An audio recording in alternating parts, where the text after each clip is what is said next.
Hi everyone, welcome to my YouTube channel. I hope you all are doing extremely well. So today in this video we are going to solve problem of the day on the Geeks for Geeks platform. So today's problem is base equivalence. So as usual, first of all we'll be understanding the problem statement, then the logic part, and then we'll be putting it up. But guys, before proceeding further, make sure to subscribe my channel if you haven't done so. It will really motivate me to create more such content for you. And make sure to join our Telegram community as well, and do share this video among your friends as well, right? So let's get started with the problem statement now. So the problem says a base equivalence. This is you are having a number n and number of digits m. To represent the number, we have to check if we can represent n using exactly m digits in any base from 2 to 32. So हमारे पास एक number दिया हुआ है and जिसमें हमारे पास number of digits दी गई है m, ठीक है। तो हमें क्या नंबर दिया है n एंड हमको रिप्रेजेंट करना है इस नंबर को m डिजिट्स के साथ। तो हमें इस प्रॉब्लम में ये बताना है कि क्या ये पॉसिबल है नंबर n को एग्जैक्टली m डिजिट्स का यूज करके रिप्रेजेंट करना। बेस आप 2 से लेके 32 तक कोई सा भी बेस ले सकते हो, राइट। तो हमें यस या नो रिटर्न करना है। एग्जाम्पल से समझ लेते हैं, n इक्वल टू 8 है हमारे पास, राइट। तो अगर हम बेस 3 ले रहे हैं, राइट, अगर हम बेस 3 ले रहे हैं, 8 बेस 3 ले रहे हैं, तो हमारे पास क्या आ रहा है आउटपुट 22, राइट। 22 और 22 में हमारे पास कितनी डिजिट्स आ रही हैं? दो, right. So this is a possible in base 3 as 8 in base 3 is 22, right. तो हमारा यहाँ पे यस हो जाएगा। नेक्स्ट हमारे पास n इक्वल टू 8 है एंड m की वैल्यू हमारे पास 3 है। सो दैट इज नॉट पॉसिबल। अगर आप कोई सा भी बेस ले रहे हो तो आप 8 को नहीं रिप्रेजेंट कर सकते with 3 digits, right. So that is not possible. तो हमारा आउटपुट नो है। हमें क्या करना है? We have to complete the function base इक्यूब which takes n and m as input parameter and returns yes if it is possible to represent the number as no without quotes.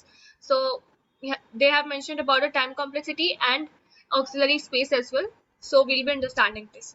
The first and the most basic approach that will be there in your mind is what we can do is like हम एक loop चला लेंगे, outer loop जो हमारा रहेगा वो 2 से लेके 32 तक, राइट। हम सारे बेसिस को 1 बाय 1 कंसिडर कर रहे होंगे और हर एक बेस को कंसिडर करके हम जो गिवन नंबर है उसमें हमारे उसके लिए हमारे पास कितने डिजिट्स आएंगे। लेट्स से अगर हमारे पास अगर पहले आप बेस 2 ले रहे हो, बेस 2 कंसिडर कर रहे हो, राइट, बेस 2 कंसिडर कर रहे हो एंड लेट्स से नंबर आपके पास है 8। तो हम 8 को अगर बेस 2 में रिप्रेजेंट कर रहे हैं तो हमारे पास क्या वैल्यू रहेगी? ये वैल्यू रहेगी, राइट, 1 0 0 0, राइट, एग्रीड। तो यहाँ पे हमारे पास कितने नंबर ऑफ डिजिट्स हो गए? कितने नंबर ऑफ डिजिट्स हो गए? 4 हो गए, राइट, 1 2 3 4। सो ये हमारे साथ ये कंडीशन को सेटिस्फाई नहीं करा अगर हम फर्स्ट एग्जांपल की बात कर रहे हो, ठीक है। तो काउंट की वैल्यू यहाँ पे हमारी 2 नहीं है, ठीक है। हम काउंट कर रहे होंगे बेसिकली नंबर ऑफ डिजिट्स, ठीक है। तो हम नेक्स्ट बेस कंसिडर कर रहे होंगे। नेक्स्ट बेस में हमारे पास जो हमारा लूप चल रहा होगा 2 से लेके 32, तो नेक्स्ट बेस हमारे पास आई की वैल्यू होगी हमारी जो होगी 3, राइट। तो 3 में आप देखोगे तो हमारे पास आएगा 22, राइट। 22 अगर आप बेस 3 से रिप्रेजेंट कर रहे हो 8 को, तो 22 हमारे पास वैल्यू रहने वाली है, राइट। तो अगर आप इसके लिए कैलकुलेट करोगे नंबर ऑफ डिजिट्स, अगर हम इसे रिप्रेजेंट कर रहे हैं बेस 3 से, तो हमारा काउंट कितना आएगा? 2, जो कि मैच कर रहा है हमारी m की वैल्यू से, राइट। तो हमें हमारा आंसर मिल गया। तो हम इस तरीके से कर रहे होंगे। एक तो आपके पास ये अप्रोच है, बेसिक अप्रोच, जो कि आप सोच रहे होगे कि हाँ इस तरीके से कर सकते हैं। नेक्स्ट हम क्या कर सकते हैं कि लॉग का यूज कर सकते हैं यहाँ पे, ठीक है।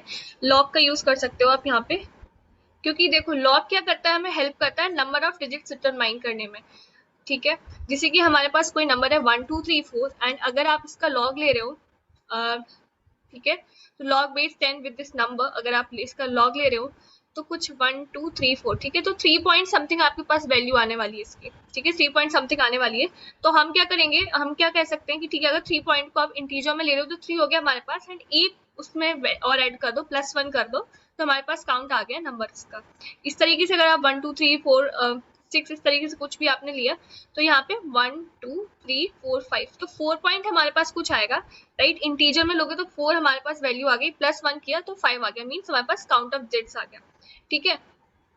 लेकिन अभी क्या है, हमारे पास जो है बेस चेंज हो रहा है, राइट। 2 से 32 तक हमें सारे बेस के लिए चेक करना है।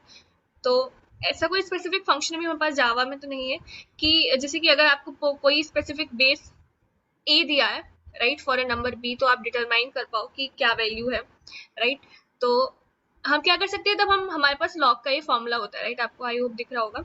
तो लॉग बेस ए बी, अगर इसको आपको इसको कैलकुलेट करना है तो क्या करो, आप बेस जो है वो कॉमन ले लो, ठीक है, बेस कॉमन ले लो, देन लॉग बेस, जैसे यहाँ पे हमने बेस कॉमन ले लिया ई, एंड देन बी नंबर हमने ले लिया, डिवाइड कर रहे हैं इसको ए से, राइट, लॉग बेस ई ए से डिवाइड कर रहे हैं।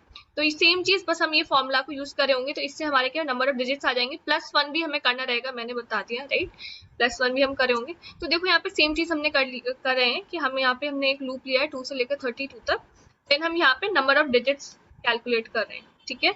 तो बेस कॉमन रखना है, तो यहाँ पे मैंने ले लिया math.log बेस 10, ठीक है, बेस 10, एंड देन क्योंकि जैसे कि हमें यहाँ पे क्या डिटरमाइन करना था, लॉग बेस, हम हमारा चेंज हो रहा है, आई है बेस, हम कह सकते हैं for a number n, right. तो हम इसको कैसे डिटरमाइन कर रहे होंगे, सो math.log 10 n जो हमारा नंबर गिवन है, एंड डिवाइड बाई math.log 10 आई हमारा बेस है, राइट, जो कि चेंज हो रहा है, ठीक है, एंड +1 भी कर रहे होंगे, तो इससे हमारे क्या नंबर ऑफ डिजिट्स आ जाएंगे, ठीक है।